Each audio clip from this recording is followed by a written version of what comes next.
Hey there, I'm Jason Morris with Keller Realty. Welcome to my video blog.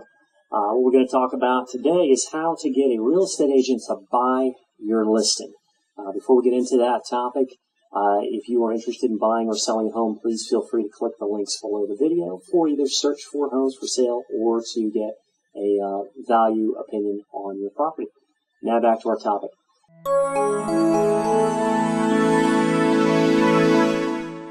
So, getting an agent to buy your listing.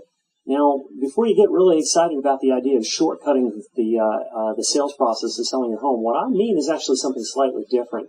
To buy a listing is internal industry speak for an agent basically over-guaranteeing on sales price in order to get a seller to list with them versus the competing agent. When this happens is typically when you got multiple agents competing for the same listing. And it's a shame because, the sellers that are setting this type of scenario up to have multiple agents come out, of course, they're doing their due diligence and have every right to interview multiple agents.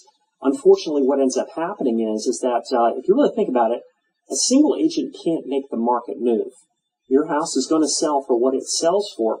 However, when the agents are aware that there's competition, sometimes there's a tendency for them to slant the figures so that you're being promised more of a net payout on your house than what can actually be obtained.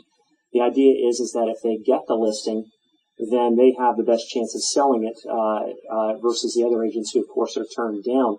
And they can always talk you into a price reduction later. So the question becomes, how do you avoid this kind of scenario? Because you do want to do your due diligence and check out multiple candidates. And the easiest way to do this, honestly, is to look at results. You can go to places like Zillow, and they do a fantastic job of tracking statistics for the agents.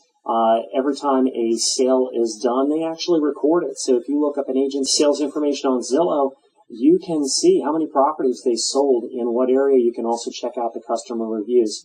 Were it me selling my house, what I would do is I would do all of my research online, perhaps interview the agents on the phone. But once you start telling them there's competition, their tendency to tell you what you want to hear and therefore buy your listing or buy your business is going to be much higher. And unfortunately, an overpriced house is one of the biggest causes of homes not to sell, to sit on the market for a long period of time, and ultimately for you to get less for the sale of your property than what you would have if you went with the agent that was a straight shooter with you, who was perhaps telling you a lower price, but telling you the right price. So do your due diligence. If you're interviewing multiple agents, it might be the best policy not to tell them so that they don't skew their numbers to win in a competitive scenario, and do more research online and realize what they look like in terms of their statistics or their results. Probably going to be a good indicator of how they are going to deliver for you. So that's it. We'd love to hear from you if you've got questions about how it might go if you were interviewing us for the job of selling your home. We would love to do that.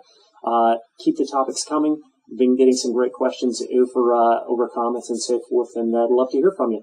My name again is Jason Morris with Keller Realty and the Home Gallery team. Thanks for watching.